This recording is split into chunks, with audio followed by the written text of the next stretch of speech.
వెంట్రుకలు పీకేస్తే చాలా వస్తాయా? అసలు తెల్ల వెంట్రుకలు ఎందుకు వస్తాయి? మనకు ఎటువంటి అలవాట్లు ఉండాలి? తెల్ల వెంట్రుకలను పీకేస్తే మరిన్ని తెల్లవి వస్తాయని చాలామంది నమ్ముతుంటారు. ఇది అపోహట. తెల్ల వెంట్రుకలేమి పగబట్టవు, పీకేశారు కదా అని మళ్ళీ తెల్లవి పెద్ద ఎత్తున పుట్టుకురావు. స్వతహాగా వెంట్రుకల్లో నల్ల రంగు కణాలు ఉండవు. వీటి అడుగున కుదుళ్లలో చుట్టూరా ఉండే మెలనోసైట్లే రంగును తెచ్చిపెడతాయి. వీటి సంఖ్య తగ్గితే జుట్టు గోధుమ రంగు అంటే బ్రౌన్ రంగులోకి మారుతుంది. పూర్తిగా తగ్గిపోయిందనుకోండి తెల్ల రంగులోకి వచ్చేస్తుంది. ఒక కుదురులో ఒక వెంట్రుకే ఉండదు, 2-3 వరకు కూడా ఉండొచ్చు. అంటే ఒక తెల్ల వెంట్రుక పీకేసిన దాని స్థానంలో 2-3 మొలిచే అవకాశం ఉందన్నమాట.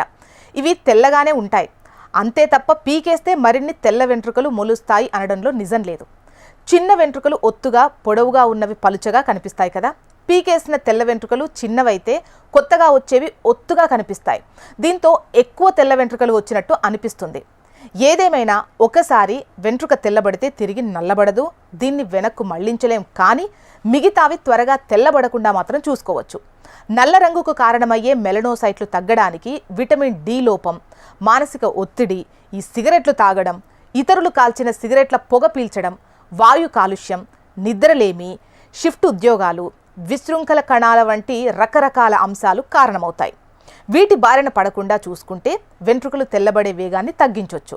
రాత్రిపూట కంటి నిండా నిద్రపోతే మెలటోనిన్ బాగా పెరుగుతుందట. మానసిక ఒత్తిడిని తగ్గించుకుంటే విశృంఖల కణాల దుష్ప్రభావాలు తగ్గుతాయి. మరీ అవసరమైతే మెలటోనిన్, విటమిన్ డి, బి కాంప్లెక్స్లో ఒక రకమైన కాల్షియం, ప్యాంటోథెనేట్ మాత్రలు ఉపయోగపడతాయి.